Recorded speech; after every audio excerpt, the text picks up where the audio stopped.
Hi viewers, welcome to ఆదాన్ మరొకడం. నేను మీ ప్రసాద్.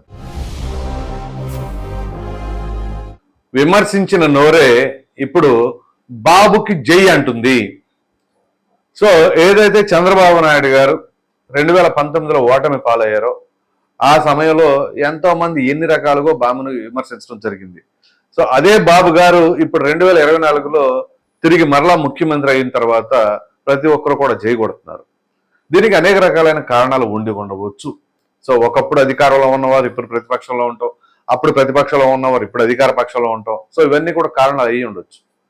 సో ఇప్పుడు ఇవన్నీ కూడా ఎందుకు ప్రస్తావిస్తున్నాను అంటే, టీఆర్ఎస్ పార్టీ ఇప్పుడు బీఆర్ఎస్గా అవతరించింది అనుకోండి. మరి ఈ పార్టీలోని ఏ ఒక్క నాయకుడు కూడా చంద్రబాబు నాయుడు గారి గురించి పాజిటివ్గా మాట్లాడరు, మాట్లాడిన దాఖలాలు కూడా లేవు.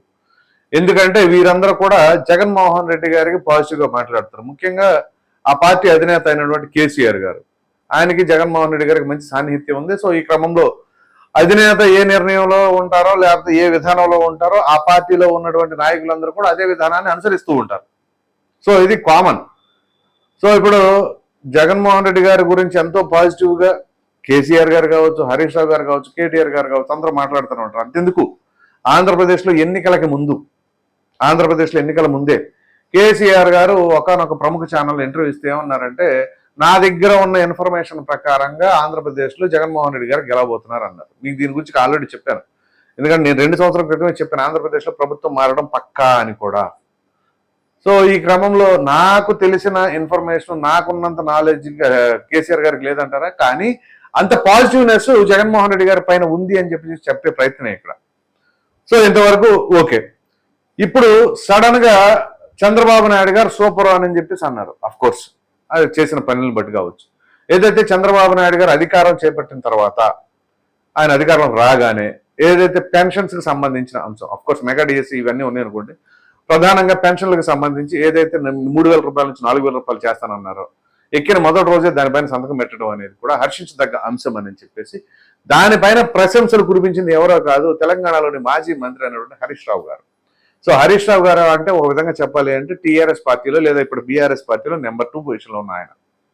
సో అటువంటి ఆయన ప్రశంసలు కురిపించారు. అట్ ద సేమ్ టైం అది కూడా ఏ విధంగా అంటే ట్విట్టర్ వేదికగా. సో ఆ ట్విట్టర్లో ఆయన పేర్కొన్నారు. సో అదే ట్విట్టర్ వేదికగా ఇక్కడ చంద్రబాబు నాయుడు గారిని పొగుడుతూ అక్కడ ముఖ్యమంత్రి అయినటువంటి రేవంత్ రెడ్డి గారిని విమర్శించే ప్రయత్నం అయితే చేశారు.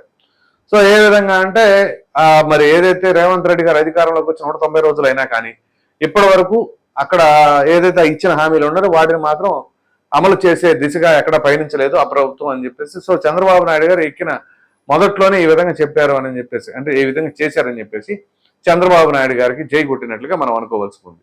సో అయితే ఇక్కడ చాలా కీలకమైన అంశం ఏంటంటే, ఎప్పుడైతే చంద్రబాబు నాయుడు గారు విమర్శించినప్పుడు, సో ఇప్పుడు కేటీఆర్ గారు ఉన్నారు, ఏం చెప్పారు, ఆ రాష్ట్రానికి సంబంధించిన నాయకులు అది అక్కడేదో జరుగుతూ ఉంటే ఇక్కడ ఎందుకు అడవడు మీకు అని చెప్పేసి ఆ సమయంలో అన్నారు. సో చంద్రబాబు నాయుడు గారు అరెస్టు సమయంలో ఏదైతే హైదరాబాద్ లో కొంతమంది చంద్రబాబు నాయుడు గారి అభిమానులు అక్కడ ధర్నాలు రాస్తారోకులు చేస్తూ ఉంటే మీకు ఎక్కడే సంబంధం ఎక్కడేందుకు చేస్తున్నారని చెప్పేసి అన్నారు. దాని ఇంపాక్ట్ ఖచ్చితంగా ఎన్నికల్లో పడింది. సో రేవంత్ రెడ్డి గారు అనూహ్యంగా గెలవడానికి కూడా ఇదొక కారణం. సో ఆ సమయంలో కేటీఆర్ గారు చేసిన వ్యాఖ్యలు కూడా సంచలనంగా మారినాయి. సో అంటే ఆ పార్టీకి సంబంధించిన నేతలు ఆ విధంగా మాట్లాడిన తరుణంలో ఇప్పుడు అదే పార్టీకి సంబంధించిన నేతలు అప్పుడు వాళ్ళు అధికారంలో ఉండి ఈ విధంగా వ్యాఖ్యలు చేశారు. సో ఆ సమయంలో టీడీపీ పరిస్థితి ఇక్కడ ప్రతిపక్షంలో ఉంది. సో ఇప్పుడు ఏదైతే వీళ్ళు ప్రశంసలు కురిపిస్తున్నారో వీళ్ళు ప్రతిపక్షంలో ఉన్నారు. At the same time Telugu Desam party ఇక్కడ కూటమితో అధికారంలో ఉంది. చూసారా? సో అధికారంలో ఉన్నప్పుడేమో ఇక్కడ చంద్రబాబు నాయుడు గారి గురించి కానీ ఆ పార్టీకి సంబంధించిన నాయకుల గురించి కానీ తక్కువగా మాట్లాడతారు. ఇప్పుడు ఏదైతే వారు ప్రతిపక్షంలోకి వచ్చేసారో అట్ ద సేమ్ టైం ఇక్కడ వీరు అధికారంలో ఉన్నారు. సో ఇప్పుడు అంటే కొన్ని మంచి కూడా మాట్లాడుకోవచ్చు. ఎందుకంటే చంద్రబాబు నాయుడు గారు రాగానే ఇమీడియట్గా ఇంప్లిమెంట్ చేశారు కాబట్టి డన్, ఓకే, చాలా బాగా చేశారని చెప్పేసి. కాకపోతే వీరు అంతకుముందు విమర్శించారు కాబట్టి, ఒకప్పుడు జగన్మోహన్ రెడ్డి గారు వర్షంలో ఉన్నారు కాబట్టి, సో ఇప్పుడు వీరు కూడా ఏదైతే జగన్మోహన్ రెడ్డి గారికి ప్రతిపక్షం కూడా లేదు, ఈ తరుణంలో ఇక మనం ఎంత సపోర్ట్ చేసినా ఉపయోగం లేదు అనుకున్నారేమో కానీ మొత్తానికి ఓ విధంగా స్వరం మార్చినట్లుగా అనుకోవచ్చు. సో ఇక్కడ అల్టిమేట్ గా జరుగుతుంది ఏంటి, ప్రజలకు మంచి జరుగుతుంది. అది ఇంపార్టెంట్ మనం. సో ఏ రాజకీయ పార్టీ పోయినా, ఎవరు ప్రశంసించకపోయినా, ఇప్పుడు ఎవరో తెలంగాణ రాజకీయ పార్టీ నాయకులు ఎవరో ప్రశంసిస్తారని కాదు కదా చంద్రబాబు గారు చేస్తుంది. ఆయన ప్రజలను దృష్టిలో పెట్టుకున్నారు. సో గత ప్రభుత్వ పాలనకి ఇప్పుడు పాలనకి డిఫరెన్స్ చూపించాలనుకున్నారు. ఎందుకంటే ప్రజలు బలంగా గెలిపించారు కాబట్టి సో గతంలో చంద్రబాబు నాయుడు వేరు, ఇప్పుడు చంద్రబాబు నాయుడు వేరు అన్నట్లుగా కూడా ఆయన విధానం ఉంది. ఆయన ఒకప్పుడు వెల్ఫేర్ స్కీమ్స్ అంటే చాలా దూరంగా ఉండేవాళ్ళు. ఇప్పుడు వెల్ఫేర్ స్కీమ్స్ తో పాటుగా డెవలప్మెంట్ రెండు కూడా నడిపించాలి అనే ఉద్దేశం. ఆయన మామూలుగా ప్రధానంగా ఫోకస్ చేసేది ఇప్పుడు డెవలప్మెంటే. సో ఇప్పుడు ఆ డెవలప్మెంట్ తో పాటు వెల్ఫేర్ స్కీమ్స్ కూడా ఇంప్లిమెంట్ చేయాలి అనే ఉద్దేశంపైనే ఈ విధంగా నేను ఆ 5 స్కీమ్స్ కి సంబంధించి కూడా నిన్న ఒక వీడియో చేశాను. ఆయన 5 ఎందుకు చేశారు, ఒక 2 వెల్ఫేర్ స్కీమ్స్ కి సంబంధించి, 2 డెవలప్మెంట్ యాక్టివిటీస్ సంబంధించి, 5వ వచ్చేసరికి ల్యాండ్ టైటిలింగ్ యాక్ట్. అది వెల్ఫేర్ స్కీమ్ కిందకి రాదు, డెవలప్మెంట్ స్కీమ్ కింద రాదు, కానీ అది ప్రజలు ఇబ్బంది పెట్టే స్కీమ్ కాబట్టి దాని నుంచి విముక్తి చేశారు. సో ఈ విధంగా ఆయన ఒక పక్కా ప్రణాళికతో 5 సంతకాలు చేశారు అని చెప్పేసి నేను వీడియోలో కూడా చెప్పాను. సో ఇప్పుడు చంద్రబాబు నాయుడు గారి అనుభవం, ఆయన చాతుర్యత, ఆయన చాకచక్యం అన్ని కూడా ఆంధ్రప్రదేశ్ రాష్ట్ర ప్రజలకు చాలా అవసరం. సో ఇప్పుడు ఏదైతే ఆయన్ని పొగిడారో వాళ్ళందరూ కూడా అదే విధంగా మిగతా రాష్ట్రాల వారు కూడా పొగడాలి అంటే ఖచ్చితంగా ఈ విధంగా పనులు జరగాలి ఇక్కడ. సో ఇప్పుడు పోలవరంకి సంబంధించి దీనికి ముందు వీడియోలో చెప్పాను. సో అలాగే రాష్ట్రానికి సంబంధించిన విభజన హామీలు, మరి కొంతమంది పెట్టుబడిదారులు, అలాగే 50,000 కోట్ల పెట్టుబడి రాబోతుంది అని చెప్పేసి కూడా ఒకటి చెప్పాను, నేను వీడియో చేశాను. సో అలా పెట్టుబడిదారులు రావడం, నిరుద్యోగ యువతకు ఉపాధి లభించడం, వాళ్ళ తలసరి ఆదాయం పెరగడం, ఇక ఆంధ్రప్రదేశ్ రాష్ట్రం ఖచ్చితంగా అభివృద్ధి పథంలో దూసుకుపోతుంది అనడంలో ఎటువంటి సందేహం లేదు. అదేవిధంగా అమరావతి రాజధాని, ఈ అమరావతి రాజధానికి సంబంధించిన కార్యక్రమాలు మీరు ఆల్రెడీ చూశారు. ఎప్పుడైతే ప్రభుత్వం మారిపోయిన వెంటనే అమరావతిలో పనులన్నీ కూడా చకచకా సరిపోతూనే ఉన్నాయి. మా రిపోర్టర్ కూడా మీకు ఆల్రెడీ ఇన్ఫర్మేషన్ కూడా అందించారు, అది వీడియో కూడా వేశాం.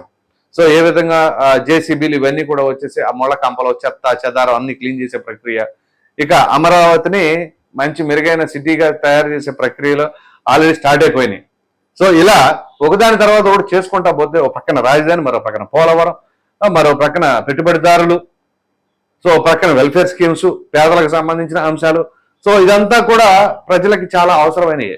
సో ఇప్పుడు అదే హరీష్ రావు గారు ఏదైతే ట్విట్టర్ వేదికగా చంద్రబాబు నాయుడు గారి పైన ప్రశంసలు కురిపించారో ఇది ఒక సెన్సేషన్ గా మారింది. సో ఒకప్పుడు తిట్టిన వారే ఇవాళ పొగుడుతున్నారు అంటే ఆ పని చేసింది, ఆ స్థాయికి తీసుకొచ్చింది ఎవరు అంటే చంద్రబాబు నాయుడు గారు. సో చంద్రబాబు నాయుడు గారనే కాదు, ఎవరు చేసినా కానీ ఖచ్చితంగా ప్రశంసిస్తారు, మంచి జరిగింది. ఇంతకాలం ఎందుకు ప్రశంసించలేదంటే అధికారంలో లేరు, ఆ చేసే అవకాశం రాలేదు. సో ఇప్పుడు కేసీఆర్ గారు లేదా బీఆర్ఎస్ పార్టీకి సంబంధించిన వాళ్ళు, ఈ నాయకులందరూ కూడా ఒకరి తర్వాత ఒకరు ప్రశంసిస్తున్నారంటే మంచిదే. పైగా కొన్ని వార్తలు వస్తున్నాయి, ఏదైతే తెలుగుదేశం పార్టీ మళ్ళీ తెలంగాణలో కొంచెం యాక్టివ్ చేపిద్దాం, స్థానిక సంస్థల ఎన్నికల్లో పోటీ చేపిద్దాం అని చెప్పేసి అనుకుంటున్నారు. ఒకవేళ అవేమైనా కారణాలు ఉన్నాయి, అది కూడా ఆలోచించవలసిన అంశం ఉంది. టీడీపీ ఇక్కడ రూలింగ్ లో ఉంది కాబట్టి ఎంతో కొంత దాని ప్రభావం హైదరాబాద్ లో కూడా ఉంటుంది. ఈ క్రమంలో స్థానిక సంస్థల ఎన్నికల్లో కనుక పోటీ చేస్తే మరలా ఏమైనా పొత్తు పెట్టుకోవాలనుకుంటున్నారా? ఒకవేళ అందు గురించే ఈ విధంగా ఇప్పుడు ఏమైనా సరే సాఫ్ట్ గా మాట్లాడుతున్నారు, ఎందుకు ప్రతిపక్షంలో ఉన్నారు కదా, ఇవన్నీ జరుగుతాయి అంటారా? సో అసలు నిజంగానే చంద్రబాబు నాయుడు గారి ఆలోచన అక్కడ ఉందా? ఉంటే నిజంగానే పొత్తు పెట్టుకునే పరిస్థితి ఉంటుందా? ఎందుకంటే ఆపోజిట్ లో ఉంది రేవంత్ రెడ్డి గారు. రేవంత్ రెడ్డి గారు అంటే చంద్రబాబు నాయుడు గారు శిష్యుడే, ఇక అది మనం ప్రత్యేకంగా చెప్పనక్కర్లా. సో ఎటువంటి ఈక్వేషన్స్ ఏమైనా జరిగే అవకాశాలు ఉన్నాయో ఏంటో తెలియలేదు. కానీ మొత్తం మీద అయితే మాత్రం హరీష్ రావు గారు ఇక్కడ చంద్రబాబు నాయుడు గారిని పొగిడింది మాత్రం ఒక సంచలనమైన వార్తలాగా ఉంది. మరి చూద్దాం ఇక ముందు ఇంకెంతమంది ఆ విధంగా పొగిడే అవకాశాలు ఉన్నాయనేది. ఈ వీడియో కనుక మీకు నచ్చినట్లు లైక్ చేయండి, షేర్ చేయండి. అదేవిధంగా చంద్రబాబు నాయుడు గారిపై ప్రశంసలు విలువ కురిపిస్తున్న హరీష్ రావు అన్న దానిపైన మీ విలువైన అభిప్రాయాన్ని కామెంట్ రూపంలో ఖచ్చితంగా తెలియజేయండి. మరిన్ని వీడియోస్ కోసం మన ఆదాయం ఛానల్ సబ్స్క్రైబ్ చేయడం మాత్రం మర్చిపోండి. Thank you.